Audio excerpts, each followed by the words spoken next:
Hiring कैसे होती है उसमें? The first important question. campus hiring, job fairs, etc. जब आपने कहा कि you hand pick people, how do you hand pick people? Like I have been working in radio for 15 years.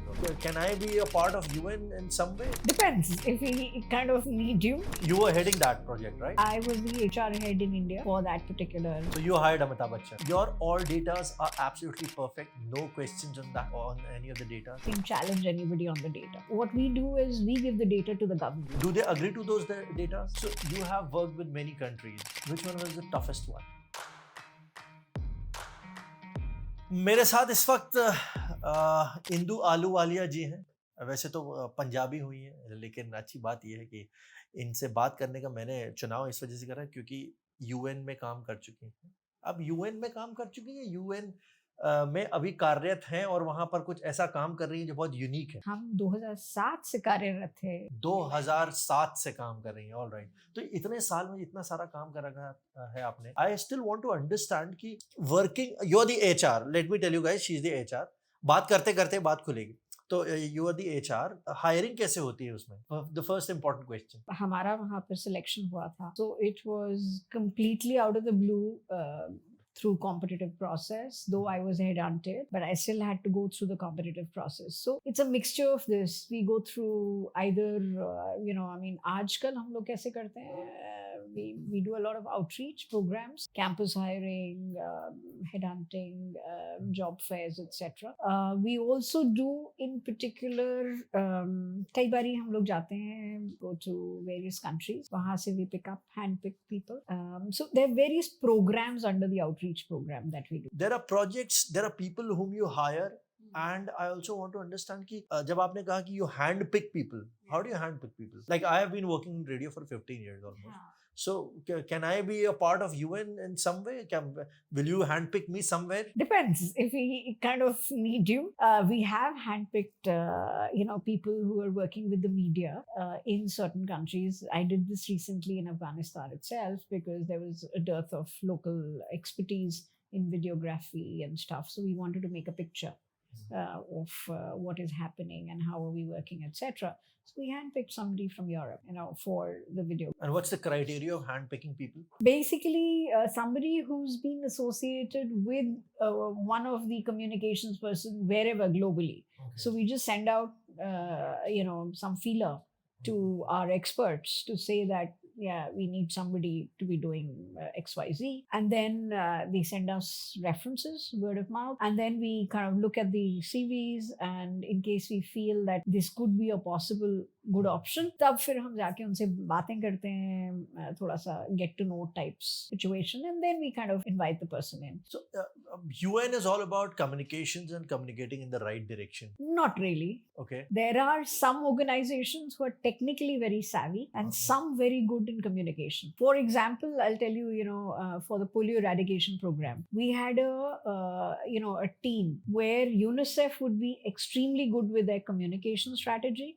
Whilst and therefore they engaged Amitabh Bachchan, Do Boond polio ki, that campaign. You were heading that project, right? I was the HR head in India.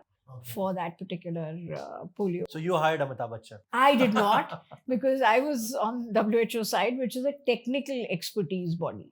So we were not doing any communications thing.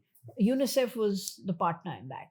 So WHO and UNICEF, both UN agencies, sister agencies, they had different roles that they were performing. We were the technical expert partner, WHO, and UNICEF was the comms partner. Right. So वो लोग advertisement करते थे, PR and all of those engagements, whilst we were focusing with the government on how to eradicate polio and technical things on the ground. So when you talk about communications in UN, what's your idea of having people, since you are the HR, I'm asking something which is very much related to you, of having people कि उनको किस तरीके से communicate करना है? Like अगर हम बाकी जगह जाते हैं, so कभी-कभी we need some aggressive communicators, कभी-कभी we need somebody who is like very cool, calm and smile करते हुए अपनी बात को मनवा लेता है. So what is your criteria, or both, or something else is also taken into consideration while hiring people for the UN or for any project? See, with the UN, let me tell you, we cannot go aggressive at all. I worked with the corporate sector. Corporate, where you can get aggressive. Here, we call ourselves being assertive, which is a positive form because the mandate for us is to work with the governments. So we have to take the governments along with us, government entities. The moment you get aggressive, they will not allow us to enter into their domain, right? So therefore, we have to be assertive. We need to know our stuff pretty well. Only then do we establish credibility, and that comes from data. So our data, crunching is pretty strong. So whenever we speak with data. So therefore, the credibility goes up, and we tend to get assertive, and we are heard. Your all datas are absolutely perfect. No questions on that, on any of the datas. As far as the UN goes, I would say our data is, we can challenge anybody on the data. Now, what we do is we give the data to the government because they are the ones who are the owners. Absolutely. Do they agree to those data? Not. You see, this was my main question. I mean, not all the time. They do have their own versions, maybe. Or maybe their own data. They do have their own restrictions on presenting the data, the way they want to present, I would say. So they do their own thing. Then we don't have a say. We just give them as is, and then they take a call, what they want to do with it and how they want to play around with it, because it's entirely their baby. So you have worked with many countries. Which one was the toughest one? I would say Yemen. Yemen. Yeah. Okay. Yemen, DRC as well. The Democratic Republic of Congo was also extremely tough. I mean, actually, all the emergency countries, there are 43 of them. So I've traveled to most of those. They were pretty tough. And I mean, being with WHO headquarters, I was also focusing on engaging personnel through alternate means, So then I was also engaging with a lot of developed countries, including Iceland and, government of Iceland, government of Germany, all the European countries, Canada, Australia, so I was kind of interacting with all of those. So everything is good and easy and difficult, people are people. So you have to maneuver your way around. So everybody has challenges. And we cannot say that developing countries don't have challenges. In fact, sometimes developed countries have more challenges than the developing world. So, it's been, coming back to your question on Yemen and DRC, they're not really as developed. There are restrictions. Yemen had restrictions, cultural, socio-political, conflict zone, etc. So those were like... there were, every time there was a pull-up between 12 and 4 in the morning, we knew that the aircrafts are coming, so they're going to be dropping missiles. So at times in the night, there were 17, 18 drops. We would sleep with that, headphones and stuff. So it was a normal thing for us. That was not tough. That was life-threatening, you must say. All emergency countries are, in a way, in that sense. DRC, though, they don't have bombs and stuff, but there's a lot of mugging. And, so you have to be really closed. And especially when Ebola broke out in 20, reoccurred.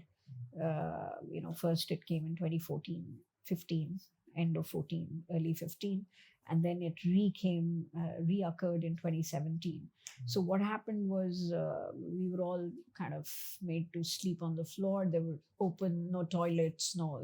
Ebola के patients के साथ आपने काफी closely काम करा है? मैंने नहीं किया है खुद से, because I was responsible for HR. So as HR, you're on the back foot, though you're in the country, but you're really not interacting with the patients, but you're interacting with people who are dealing with the patient. So I've done that, informal interaction, if you say. So when you were there, what was your experience? You want to share something, कोई ऐसी story, कोई ऐसी कहानी?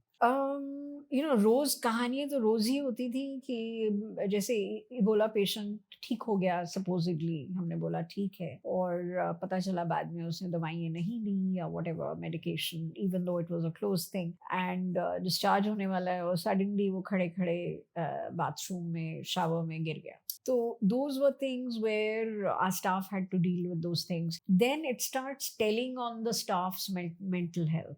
So this is where I came in, where, we used to kind of get people out of the country as and when required.